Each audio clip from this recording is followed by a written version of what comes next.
وما لهم ألا يعذبهم الله وهم يصدون عن المسجد الحرام وما كانوا أولياءه إن أولياؤه إلا المتقون ولكن أكثرهم لا يعلمون وما كان صلاتهم عند البيت إلا مكاء وتصدية فذوقوا العذاب بما كنتم تكفرون۔ اور ان کا کیا استحقاق ہے کہ ان کو اللہ تعالیٰ سزا نہ دے، حالانکہ وہ لوگ مسجد حرام سے روکتے ہیں، حالانکہ وہ لوگ اس مسجد کے متولی نہیں۔ اس کے متولی تو سوائے متقیوں کے اور کوئی بھی اشخاص نہیں، لیکن ان میں اکثر لوگ علم نہیں رکھتے،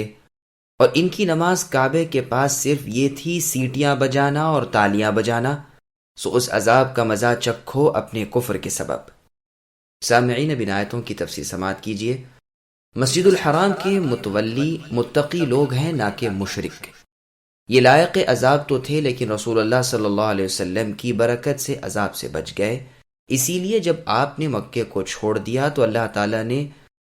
بروز بدر ان پر عذاب واقع فرمایا، ان کے سردار قتل کر دیے گئے، بڑے بڑے لوگ قیدی بن گئے۔ اللہ تعالیٰ نے انہیں استغفار کی ہدایت فرمائی، لیکن یہ اس کے ساتھ شرک و فساد کو بھی ملا دیتے تھے۔ قتادہ اور سدی رحمہم اللہ کہتے ہیں کہ یہ مقتولین قریش استغفار نہیں کرتے تھے، اگر کرتے ہوتے تو اللہ تعالیٰ انہیں بدر میں ذلت کی موت نہ دیتے،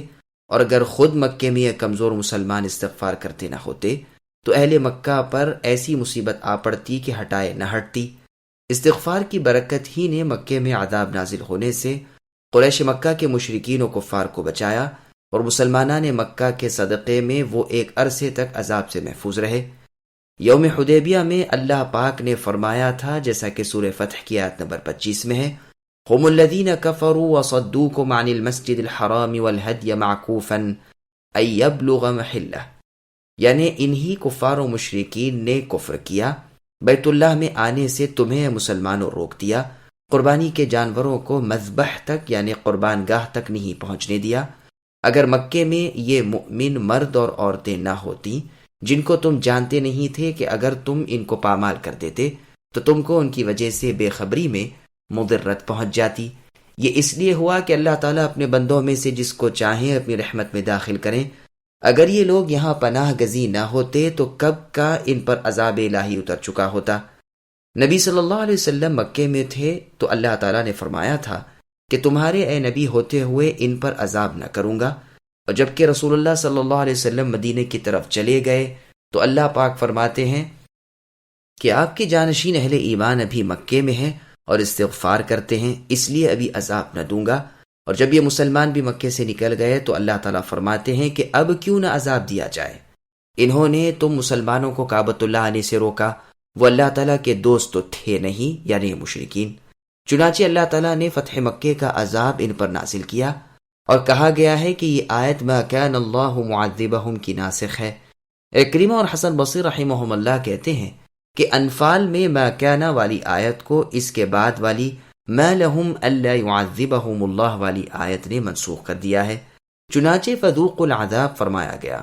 چنانچہ اہل مکہ سے جنگ ہوئی اور وہ بھوک اور مضرت کے عذاب میں مبتلا ہوئے۔ یہ اللہ تعالیٰ نے اہل شرک کو عذاب سے مستثنیٰ بھی کیا ہے۔ پھر یہ بھی فرمایا کہ انہیں کیوں عذاب نہ کرے کہ مسجد حرام سے وہ مسلمانوں کو روکتے ہیں۔ اللہ تعالیٰ کے اولیاء وہ نہیں بلکہ متقی لوگ ہیں، لیکن اکثر لوگ یہ بات نہیں جانتے، حالانکہ یہی روکے جانے والے لوگ کعبۃ اللہ کے زیادہ اہل ہیں کہ اس میں نماز پڑھیں، طواف کریں، اور یہ کفار مسجد حرام کے اہل نہیں ہیں۔ جیسا کہ فرمایا کہ مشرکین کو کیا حق ہے کہ اللہ تعالیٰ کی مسجد کو آباد رکھیں، حالانکہ کفر ان کے دلوں میں جاگزی ہیں، ان کے تو سارے اعمال سلب ہیں اور دوزخ کا ایندھن ہیں۔ مساجد کو تو وہ آباد رکھیں جو اللہ تعالیٰ اور یوم آخرت پر ایمان رکھتے ہیں، نمازیں پڑھیں، زکوٰۃ دیں، اور اللہ تعالیٰ کے سوا کسی سے نہ ڈریں۔ ہدایت یافتہ لوگ یقیناً یہی ہیں۔ اور سورہ بقرہ کی آیت نمبر 217 میں فرمایا وَصَدٌّ عَن سَبِيلِ اللَّهِ وَكُفْرٌ بِهِ وَالْمَسْجِدِ الْحَرَامِ وَإِخْرَاجُ أَهْلِهِ مِنْهُ أَكْبَرُ عِندَ اللَّهِ،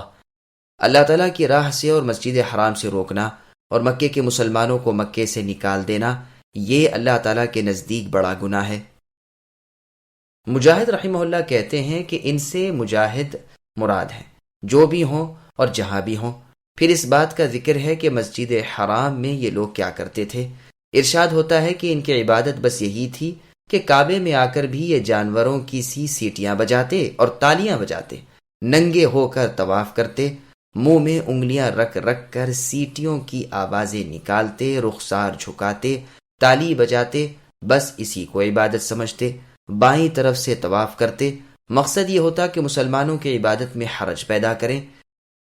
اس طرح یہ لوگ مؤمنین کا مذاق اڑاتے ہیں۔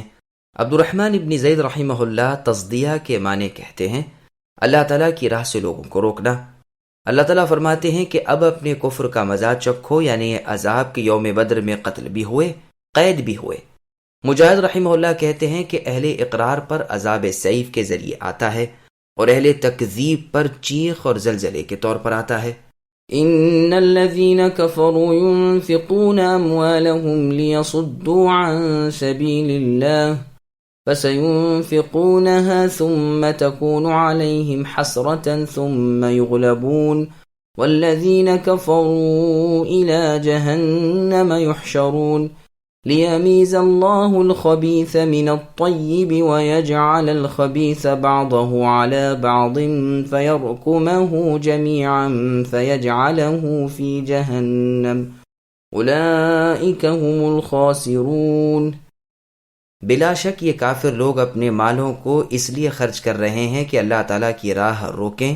سو یہ لوگ تو اپنے مالوں کو خرچ کرتے ہی رہیں گے، پھر وہ مال ان کے حق میں باعث حسرت ہو جائیں گے، پھر مغلوب ہو جائیں گے، اور کافر لوگوں کو دوزخ کی طرف جمع کیا جائے گا تاکہ اللہ تعالیٰ ناپاک کو پاک سے الگ کر دیں اور ناپاکوں کو ایک دوسرے سے ملا دیں، یعنی ان سب کو متصل کر دیں، پھر ان سب کو جہنم میں ڈال دیں۔ ایسے لوگ پورے خسارے میں ہیں۔ سامعین، اب آیتوں کی تفسیر سماعت کیجیے۔ شکست خوردہ کفار کی ناکام تدبیریں۔ قریش پر جنگ بدر میں جب مصیبت پہنچی اور یہ لوگ مکہ واپس ہوئے اور ابو سفیان بھی قافلہ لے کر لوٹے تو عبداللہ ابن ابی ربیعہ اور اکرمہ ابی جہل اور صفوان ابن امیہ اور قریش کے کئی آدمی جن کے باپ بیٹے بھائی جنگ میں کام آئے تھے، ابو سفیان سے اور ان سے جن کا مال تجارت اس قافلے میں تھا کہنے لگے کہ اے معاشر قریش، محمد صلی اللہ علیہ وسلم تمہیں نیچا دکھا چکے ہیں، تمہارے شرفاء کو قتل کر دیا ہے، ان سے دوبارہ لڑنے کے لیے اس قافلے کا مال تم دے دو تاکہ ہم ان سے اپنا انتقام لیں۔ چنانچہ انہوں نے سب مال دے دیا۔ اسی بارے میں اللہ پاک فرماتے ہیں کہ ان الذین کفروا ينفقون اموالهم، یعنی کافر اپنا مال خرچ کر رہے ہیں تاکہ اللہ تعالیٰ کا راستہ روک دیں، اور وہ روپیہ خرچ کریں گے اور یہی مال ضائع ہو جائے گا، تو پھر حسرت بھی اٹھائیں گے، ہم انہیں دوبارہ مغلوب کر دیں گے اور وہ جہنم کی طرف ہاکے جائیں گے۔ ضحاک رحمہ اللہ کہتے ہیں کہ یہ آیت ابو سفیان اور نفقہ اموال کے بارے میں نہیں، بلکہ یہ آیت اہل بدر کے بارے میں اتری ہے۔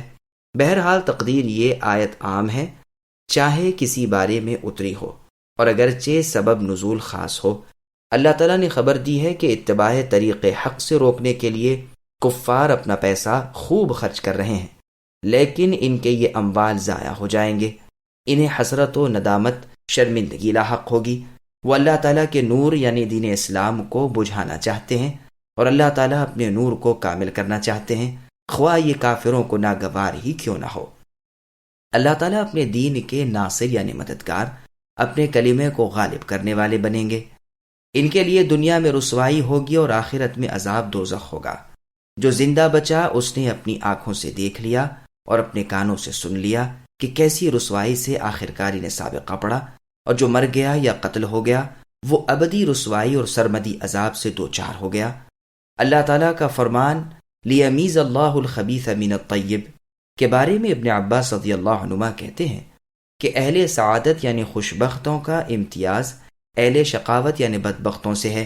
کہ مؤمن کافر سے ممتاز ہو جائے، اور یہ بھی محتمل ہے کہ امتیاز سے مراد آخرت کا امتیاز ہو، جیسا کہ اللہ نے فرمایا کہ ہم مشرکین سے کہیں گے بروز قیامت کہ تم اور تمہارے شرکا یعنی وہ جھوٹے معبود جن کو تم نے اپنے ہاتھوں سے تراش کر میرا شریک بنایا ہوا تھا، اپنی جگہ ٹھہرے رہو،